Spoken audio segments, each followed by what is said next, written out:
Todd Moyle, Acting CEO for KiwiRail, and want to thank everybody for coming along today.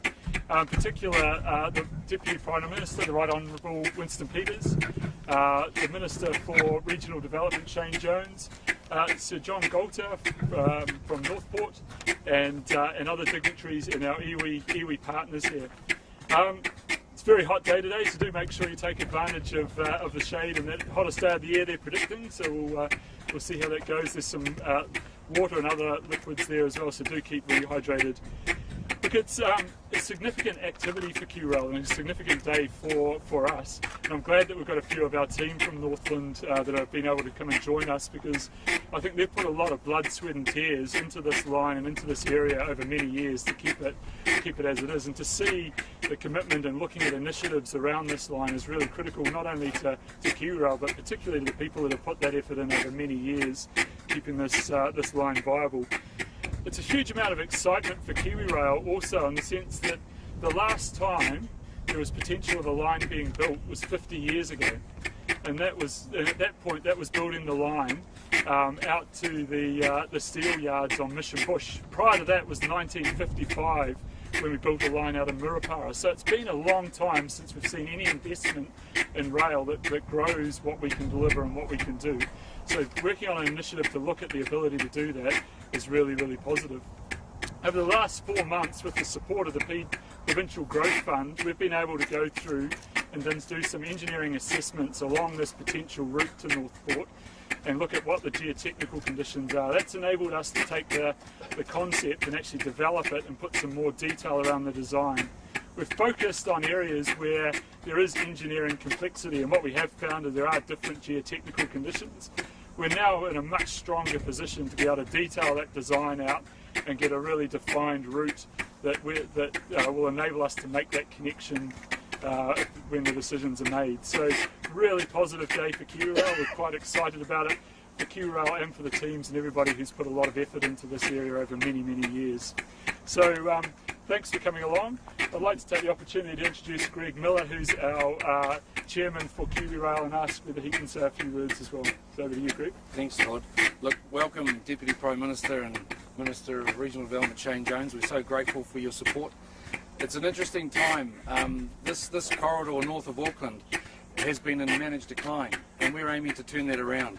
And with the support of our government and the 5 ministers behind our drive, things are looking quite good.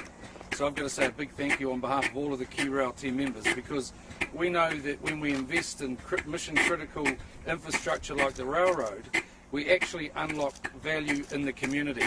And we've seen it happen right through the Waikato and the Bay of Plenty, from Te Rapa to Kinley to Murupara back to the port of Tauranga, and look how that's prospering for that region and our GDP and our exporters.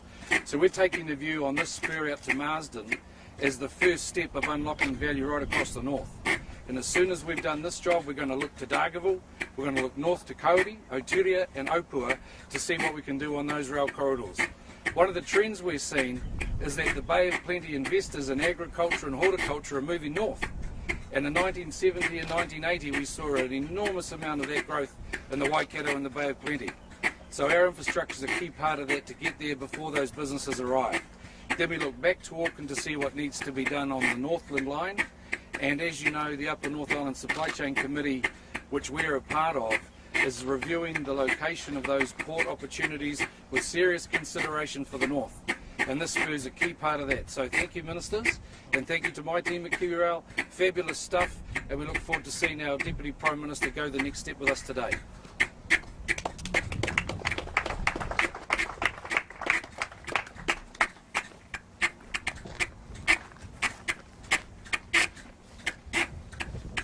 Kia ora and good afternoon. This speech is going to be read out because I wrote it for the media, and thank heavens some turned up. Can I just say we need to acknowledge the Honourable Shane Jones, who's been described as the first citizen of the provinces, which is a very ancient Roman type description, but very much justified given the level of commitment and excitement he has added to that portfolio.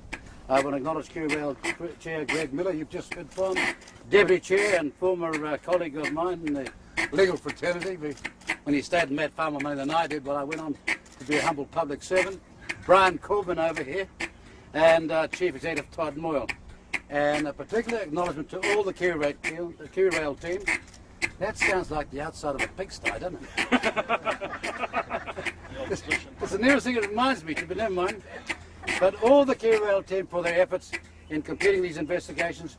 While this is not, as we know, the end of the process, it's a key milestone in building the business case for Northland Rail.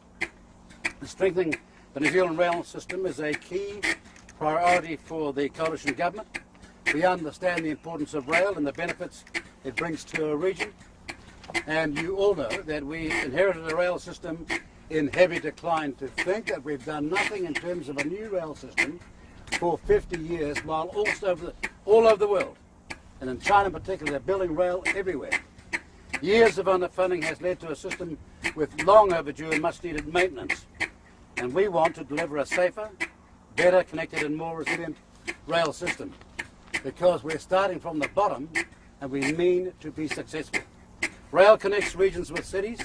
It can unlock new economic opportunities for locals, as we heard from Greg Miller, create jobs, provide valuable infrastructure, boost the economy, and help us reach our long-term emissions goals.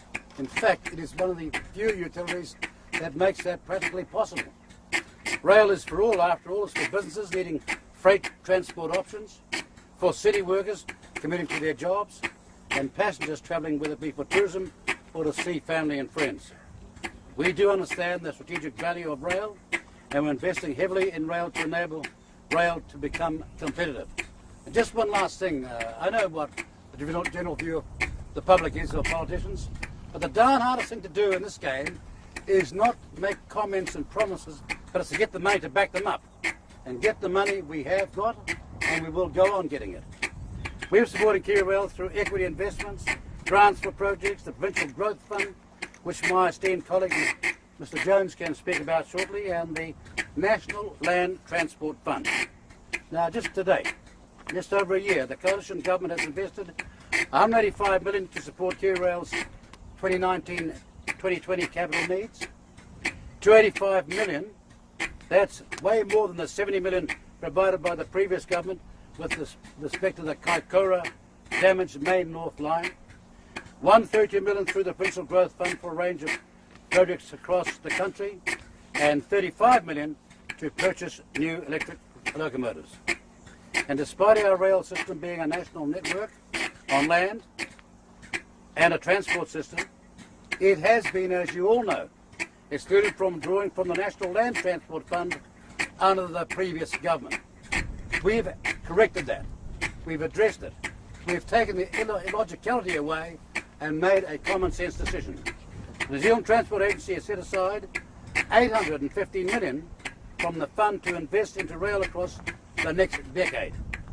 This is just the start.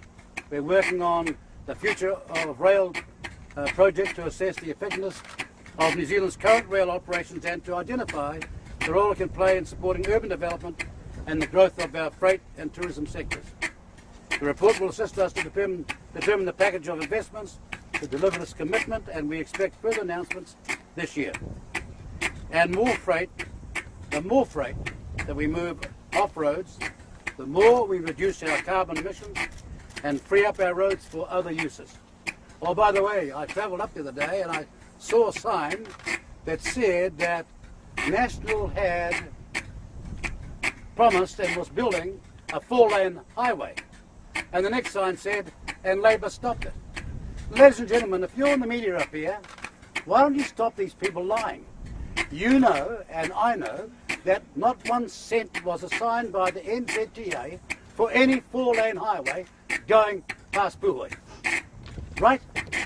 Apart from the one that's going to Warkworth, but not 1 more cent had been assigned, and yet you've got local politicians and politicians up here flat out lying to the public, and you guys not doing anything about it. Now, when we lie, which we don't of course, but when we were trying to lie, you'd be picking us up. But I see this big sign and I thought, when somebody can get off their backside, climb over the paddock and write, this is bull dust, because bull dust it is. And if anyone thought that a 4-lane highway would be the solution to Auckland and all its costs unyet known and not determined, then they'd be dreaming. As Main Freight's head guy said, a railway line to Marsden Point is a no-brainer. And we've got to make a commitment up here and stand behind it. So back to my point, I got deviated by the appalling advertisement. I thought, I almost thought I'd go and vandalise it myself, and I thought I might be caught. The Marsden spur is an important step to reducing this, to achieving this. So we look forward to considering the business case when it's been completed, and finishing these geotechnical investigations today is one further step in that direction. Can I just say, a leading port utility like Marsden, without a rail connection, defies all common sense and represents plain political myopia and neglect. Northland has suffered from that for far too many decades, and it shows. We've got everything up here, but we have not got the infrastructure.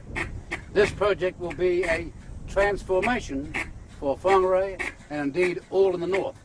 And this government is going to set out to fix it. Thank you very much.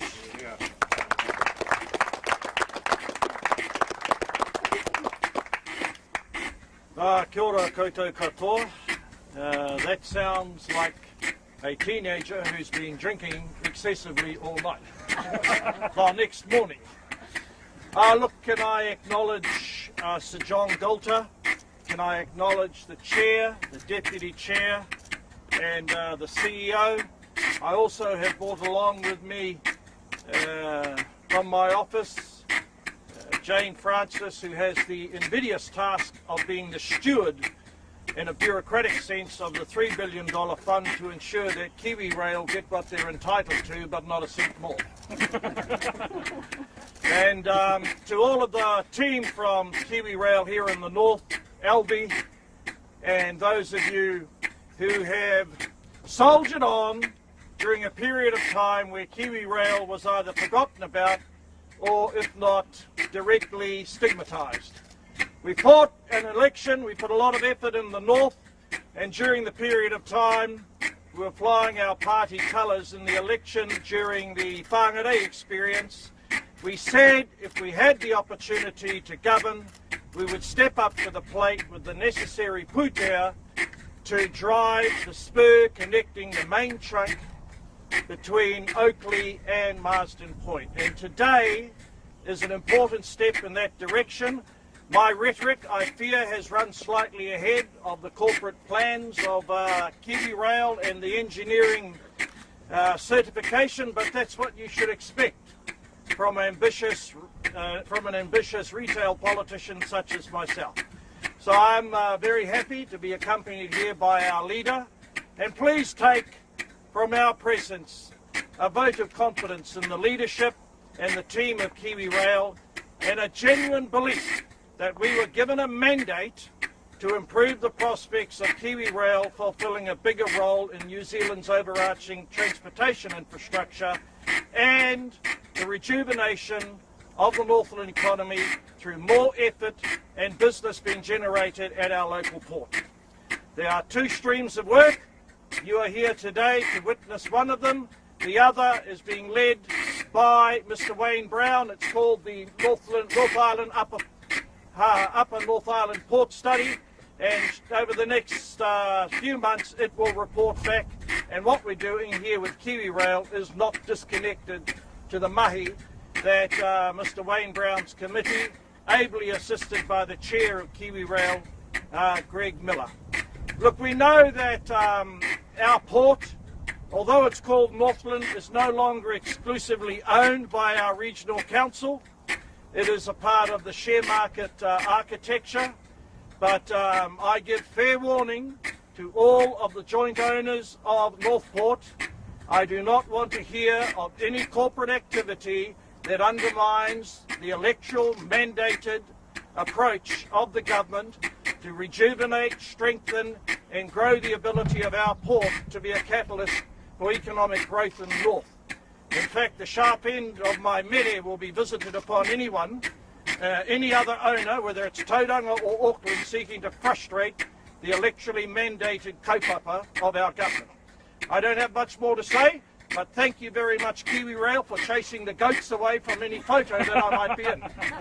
That would have been career-threatening for you, Mr. CEO, but I think it was my cousin, Minna Norris, who said, I don't think Matua Shane should be compared to a goat. Although they might say that about him tomorrow at Waitangi. So to the media that came along, kia ora koutou, to the KiwiRail people, thank you very much, along with our regional council representatives for turning out. Kia ora koutou katoa.